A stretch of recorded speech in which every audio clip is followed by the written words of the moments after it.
وصفتنا اليوم ان شاء الله غادي نشارك معكم هاد المملحه العائليه اللي كتجي رائعه بزاف، لذيذه لذيذه بمعنى الكلمه، ساهله ما فيهاش كثره المكونات. تبعوا معايا المقادير وطريقه التحضير باش دائما تحصلوا على هاد النتيجه هذه. نبداو على بركه الله في استعراض المقادير وطريقه التحضير في نفس الوقت. في مقيله كما كتشوفوا معايا درت حبه واحده ديال البصله اللي قطعتها في الهشوه، قطعوها قطع اللي هي صغيره، وكذلك درت حبه واحده ديال الفلفله حمراء حتى هي قطعتها في الهشوه قطع اللي هي صغيره، وشويه ديال القزبر مخلط مع المعدنوس مع زيت الزيتون مخلطه مع زيت النباتيه، كنشحرهم مزيان كما كتشوفوا معايا. عاد غادي نضيف العطريه او التوابل.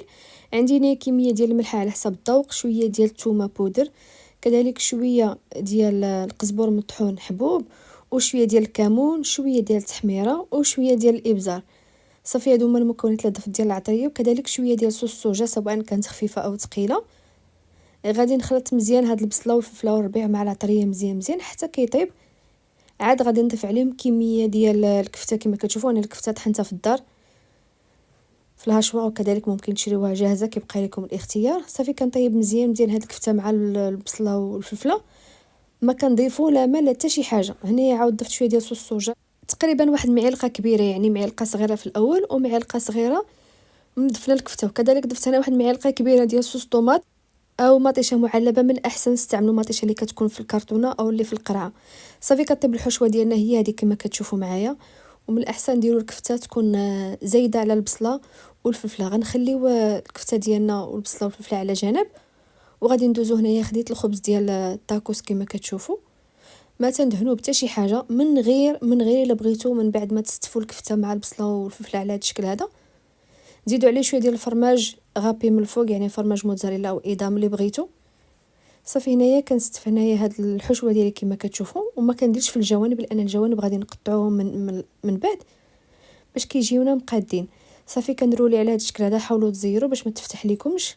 من بعد ما كنرولي ليهم مزيان كنقطع ليهم داك الجناب كما كتشوفوا معايا ما كيكونوش مقادين، وكنحاول نقطع هنايا دوائر اللي كيكونوا متساويين، يعني كتكون وحده قد الاخرى باش كيجيونا كاملين مقادين.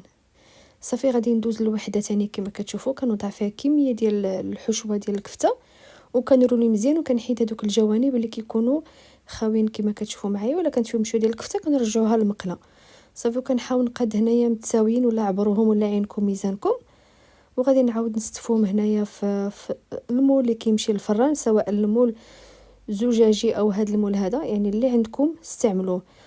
كنبقى نستف وحده حدا وحده وحده حدا وحده. وهنايا المول راه دهنته بشويه ديال الزيت، وكذلك ممكن تفرشوا له ورق الطبخ او دهنوه بالزبده، يعني اللي بغيتو استعملوه. وهذا المول هذا انا من بعد ما غادي نطيبها غادي نحيدها منه. ممكن تستعملوا مول زجاجي اللي بغيتو تستعملوا تا هو دهنوه بشويه ديال الزبده او شويه ديال الزيت، او فرشوا له ورق الطبخ اللي بغيتو، هنا غير على حسب تزيين فقط. صافي هنا كما كتشوفوا كنستفهم كامل على هذا الشكل هذا، وهذيك الجهه اللي كتكون محلوله هي اللي كتلامس الجهه ديال السيركل ديال المول. فهمتوا كيفاش؟ باش ملي كيكونوا كيطيبوا باش ما يتفتحوا لكمش ويجيو مزيرين، يجيو شادين في راسهم. صافي غنستمر على هذه الطريقه هذه حتى غادي نسالي الكميه كامله اللي عندي. ومني تكونوا كتعمروا هاد الخبيزات ديال الطاكوس راه ماشي ضروري تعمروهم بزاف، راه ملي كتروليوهم راه كتبان لك كميه كثيره، يعني حاولوا تقسموا الكميه ديال الحشوه مع الكميه ديال الخبز ديال الطاكوس اللي عندكم او الكميه اللي بغيتو. صافي هنا من بعد ما قاديتهم، انا هنايا بغيت نخلي هذاك الفراغ الوسطاني باش نقدم فيه الصوص. وانتم اذا بغيتو تعمروا المول كامل عمروه كيبقى لكم الاختيار. صافي هنايا درت الفران يسخن على 250 درجه، هو الاول خصو يسخن مزيان من قبل. عاد بديت كنغطيهم بالفرماج موتزاريلا كما كتشوفوا او فرماج ايدام اللي بغيتو. كنحاول هنا ملي كندير الفرماج كنضغط عليه يدخل في الحشوه درجه، ومني غنبغي ندخلهم غنقص الفران ل 180 درجه ونحطهم في الوسط الرف الوسطاني حتى كيتحمر داك الفرماج شويه، وكذلك حتى داك الخبز ديال الطاكوس حتى هو كيتحمر شويه. من بعد هنا غادي نزينهم بشويه ديال المعدنوس او التزيين كيبقى اختياري. وفي الوسط غادي نحط هنايا صوص باربيكيو في الوسط، وكذلك ممكن ديروا صوص اندلس او المايونيز او اي صوص كتعجبكم سواء كانت حاره ولا اللي بغيتو استعملوه. وكيبقى هذا هو الشكل النهائي ديال المملحه كما كتشوفون بعد ما قدمتها معكم في هذا الطبق هذا. شنو نقول لكم، والله العظيم الا كتجي رائعه بزاف، لذيذه لذيذه لذيذه، من ألذ ما يمكن تذوقوا، اسهل ما يمكن توجدوا العائله الوليدات ديالكم.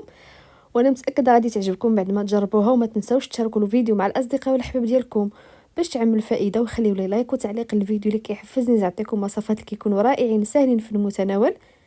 شكرا جزيلا على حسن المتابعه، دمتم في رعايه الله، والى اللقاء فيديو جديد ووصفه جديده ان شاء الله، والسلام عليكم.